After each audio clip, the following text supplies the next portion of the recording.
Всем привет! И я, как и обещала, записываю видео разговорного формата.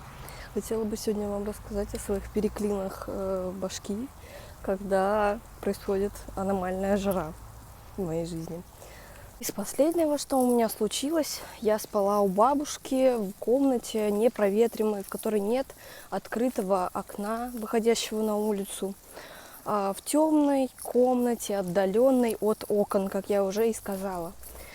Я спала, причем с открытой дверью, но все равно было очень душно в этот день, почему-то было 33 градуса днем, видимо, там днем очень сильно все нагрелось, и, конечно же, я не могла уснуть.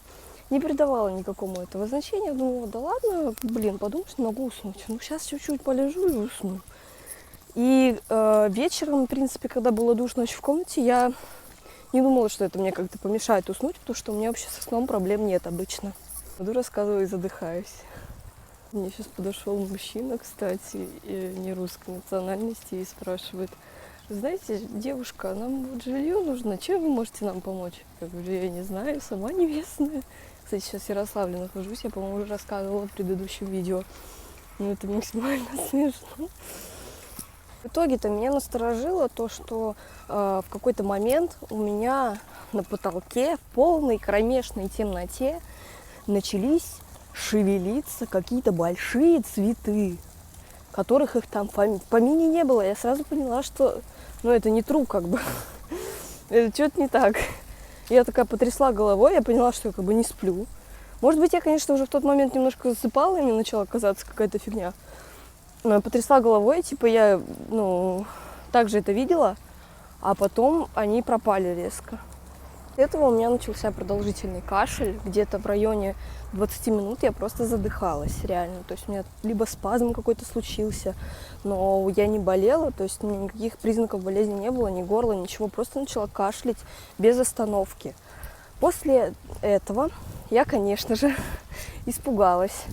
У меня началась паранойя, мне начало казаться, что что-то где-то там ходит кто-то, какие-то звуки странные. Я позвонила маме, заплакала в 12 часов ночи, на минуточку. Мама со мной разговаривала больше часа. Она мне объяснила, что это, возможно, тепловой удар. То есть не солнечный, а тепловой, то есть просто из-за жары, из-за духоты может вот такое случаться. И, кстати, мне еще в ТикТоке кто-то пошутил, что у моей подруги было то же самое, тоже были цветы, казались, там что-то кашель тоже был, и она через 10 дней умерла. Спасибо. Будем надеяться, что это все рофл, либо у меня не так случится в жизни. Мама посоветовала мне сходить за вентилятором, поставить вентилятор в комнате, чтобы он дул мне в лицо. Там просто такой маленький вентилятор был у бабушки. Большой она в другую комнату забрала, в которой сама спала. И я взяла этот вентилятор, включила, поговорила с мамой, подуспокоилась, включила везде свет. И потом мне захотелось спать, я такая, все, мам, ладно, я пойду спать.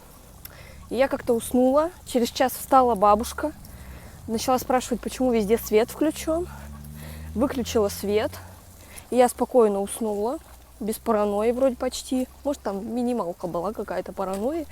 Зато бабушка потом не спала, потому что, она проснулась и взбудоражилась. Хотя она даже, по-моему, не помнила к утру о том, о чем я ей рассказывала. Мне с утра пришлось заново все это рассказывать. Короче, итог истории такой, что берегите себя, носите головной убор.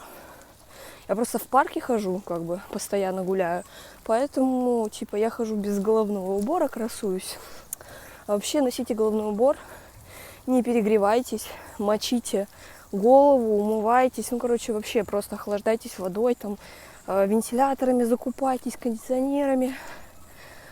И берегите себя и своих близких. Ну, а на этом все, наверное. Другие истории я расскажу в других видео. Всем пока!